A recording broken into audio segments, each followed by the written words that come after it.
안녕하세요. 딥다이브입니다. 오늘은 여러분이 보내주신 자료들, 미국 세금 환급 관련해서 좀 파헤쳐 보려고 합니다. 주제는 이거예요. 주정부 세금 환급금? 이거 연방세 과세 대상인가? 이게 특히 2017년 세법 개정, 그 TCJA 이후로 정말 많은 분들이 헷갈려 하시는 것 같아요. 그래서 이번 딥다이브 목표는요, 이 복잡해 보이는 규정을 좀 명확하게 이해해서 혹시 내가 세금을 더 내고 있는 건 아닌지 확인해 보는 겁니다. 준비되셨죠? 자, 들어가 보죠. 네, 그 핵심 원칙은 사실 의외로 간단합니다. 작년에 말이죠. 그 납부하신 주 세금을 연방 세금 보고할 때 공제를 받아서 세금 혜택을 보셨다면요. 그러면 그 후에 돌려받은 환급금은 올해 소득에 포함될 수 있는 거예요.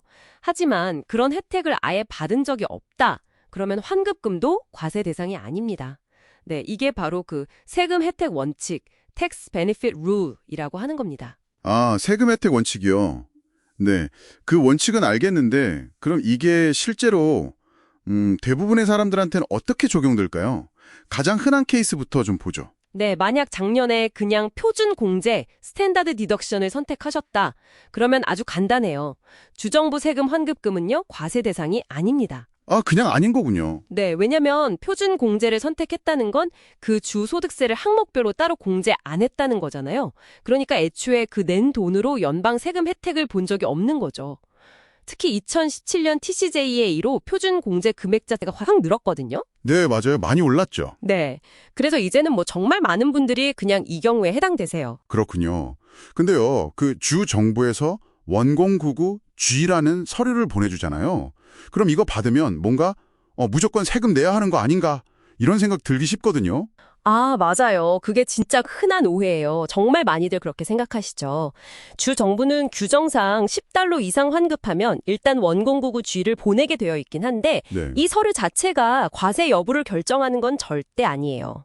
그냥 정보 제공이군요. 네, 정보 제공용 문서일 뿐입니다. 근데 이걸 받으면 아이고 또 세금 내야 하나 하고 그냥 소득으로 막 신고하시는 경우가 많아서 좀 안타깝죠. 실제 과세 여부는 아까 말씀드린 그 세금 혜택 원칙, 작년에 그 세금으로 혜택 받냐 안 받냐 거기에 달린 거예요.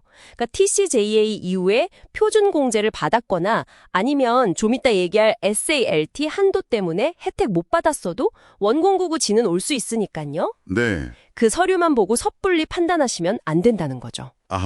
원공구구 G는 그냥 참고만 해야겠네요. 그럼 표준 공제는 명확한데 항목별 공제, 그 아이템아이즈드 디덕션을 선택했던 분들은 어떻게 되나요? 특히 그 SALT 한도라는 게 있다고 들었는데요. 네, 맞습니다. 바로 그 지점 때문에 항목별 공제를 했어도 환급금이 비과세인 경우가 생기는 겁니다. TCJA가 주 및 지방세, 이걸 SALT라고 부르는데 이 SALT 공제액에 연간 $10,000 상한선을 딱 걸어놨어요. 부부 별도 보구면 $5,000고요. 네, $10,000 한도. 그렇죠. 이 SLT에는 보통 재산세하고 주소득세 혹은 판매세 중 선택한 거 이게 포함되거든요. 근데 만약에 내가 낸 재산세만으로 이미 그 $10,000 한도를 넘거나 거의 꽉 채웠다. 그러면 같이 냈던 주소득세 있잖아요. 그거에 대해서는 사실상 연방세금 공제 혜택을 전에 못 받은 게 되는 거예요. 와, 그럴 수 있군요. 예를 들어주시면 좀 더 와닿을 것 같아요. 네, 좋아요. 예를 들어서 재산세로 한 $20,000 내셨고 주소득세로 $8,000를 내셨다고 쳐보죠. 네? 그럼 총 낸 SLT는 $20,000인데 연방세금 보고할 때 공제받을 수 있는 SLT 금액은 최대 $10,000이잖아요. 그렇죠. 한도 때문에. 네, 그럼 이 경우엔 재산세 $12,000 중에서 $10,000가 먼저 공제가 되는 거예요. 그리고 주소득세 $8,000는 한도에 걸려서 연방공제 혜택을 하나도 못 준 거죠. 따라서 이분이 다음에 주소득세 환급금으로 $1,000를 받았다. 그럼 그 환급금은 과세 대상이 아닙니다. 왜냐하면 그 환급의 원천이 된 주소득세 납부액 자체가 작년에 혜택을 못 줬으니까. 바로 그거죠. 정확합니다. 작년에 세금 혜택을 못 줬으니까요. 와, 이거 진짜 중요한데요. 항목별 공제를 했어도 SLT 한도 때문에 비과세일 수 있다니 이거 몰랐으면 그냥 세금 냈을 수도 있겠네요.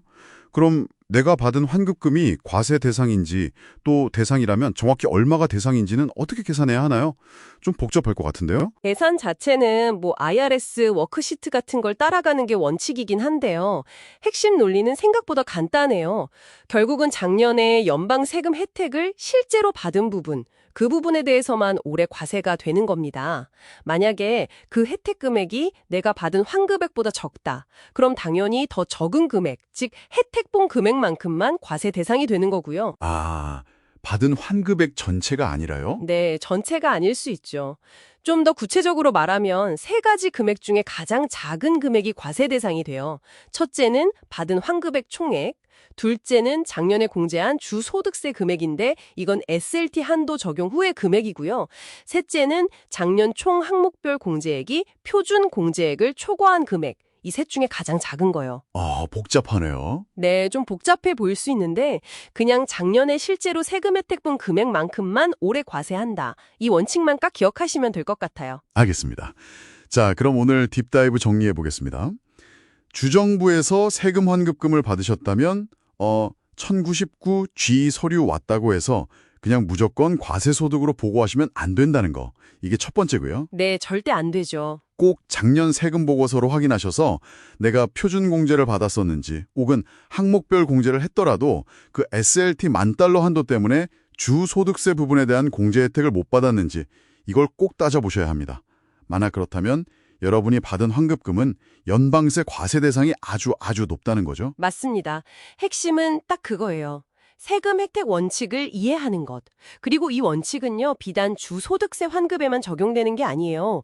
예를 들어 작년에 의료비나 재산세 같은 다른 항목들을 공제했다가 나중에 일부를 돌려받는 경우 있잖아요. 네네. 거기도 똑같이 적용됩니다. 즉, 작년에 공제를 통해서 세금 혜택을 본 부분에 한해서만 돌려받았을 때 과세 대상이 된다는 거, 이걸 기억하시면 도움이 될 겁니다. 그렇군요. 원칙은 동일하네요. 그럼 마지막으로 저희가 항상 그렇듯이 여러분이 좀 더 생각해 볼 만한 질문 하나 던져볼까요? 이런 연방정부의 셀트 한도 같은 조치가요, 주정부 차원의 세금 정책 결정에 과연 어떤 영향을 미치고 있을까요? 예를 들면 요즘 일부 주에서 도입하는 PTET, 그 Pass-through Entity Tax 같은 거 있잖아요. 아, 네. 사업체 차원에서 주세를 내게 해서 셀트 한도 우회하려는 거요. 네, 바로 그거요. 그런 새로운 제도의 확산 같은 거요. 이런 연방세법 변화가 주정부에 어떤 대응을 유발하는 이런 상호작용, 이것도 참 흥미로운 지점 같습니다. 다음에 기회가 되면 이것도 한번 깊이 파고들어 보면 좋겠네요.